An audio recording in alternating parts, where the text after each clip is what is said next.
നല്ല സോഫ്റ്റായ ഒരപ്പത്തിൻ്റെ റെസിപ്പിയാണ് ഇന്ന് ഈ വീഡിയോയിൽ നമ്മൾ പറയുന്നത്. വളരെ വേഗത്തിൽ തന്നെ നമുക്ക് തയ്യാറാക്കി എടുക്കാവുന്നതുമാണ്.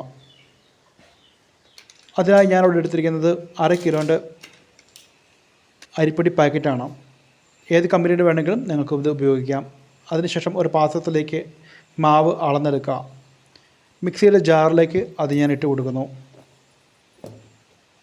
രണ്ടാമതായി നമുക്ക് വേണ്ടത് തേങ്ങ ചിരകിയതാണ്. ഞാനിവിടെ ഒരു തേങ്ങയുടെ പാതി ചിരകി എടുത്തിട്ടുണ്ട്.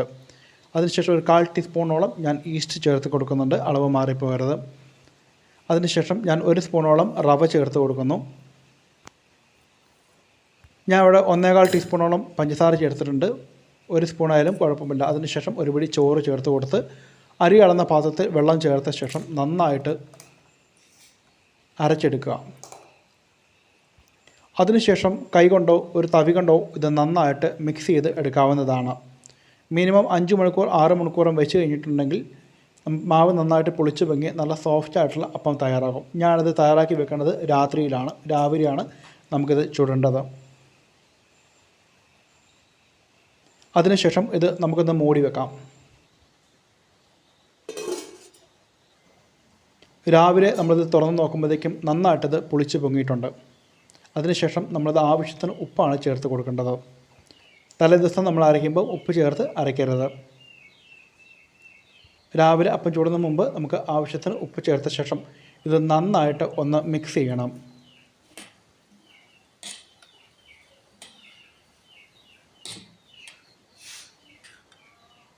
ഇപ്പോൾ അപ്പത്തിന് പാകമായിട്ടുള്ള മാവ് തയ്യാറായി കഴിഞ്ഞു. ഇനി നമുക്കിത് ചുട്ടെടുക്കാം. അതിനായി ഞാനിവിടെ അപ്പച്ചട്ടി ചൂടാക്കി വെച്ചിട്ടുണ്ട്. അതിലേക്ക് ഒരു തവി വേണം നമുക്ക് മാവ് ഒഴിച്ചു കൊടുക്കാം. ഞാനിവിടെ സ്വല്പം കൂടെ ചേർത്തിട്ടുണ്ട്. അതിനുശേഷം ഇത് നന്നായിട്ടൊന്ന് ചുറ്റിച്ചെടുക്കണം. മീഡിയത്തിലായിരിക്കണം ഫ്ലെയിം എന്നത് എപ്പോഴും ശ്രദ്ധിക്കേണ്ട ഒരു കാര്യം തന്നെയാണ്. അതിനുശേഷം ഒരു 2 മിനിറ്റ് നമുക്ക് അടച്ചു വെച്ച് വേവിക്കാം. നന്നായിട്ട് അപ്പം വെന്ത് വരുമ്പം അതിൻ്റെ സൈഡൊക്കെ ഇതുപോലെ നന്നായിട്ട് വിട്ട് വന്നിട്ടുണ്ടാവും.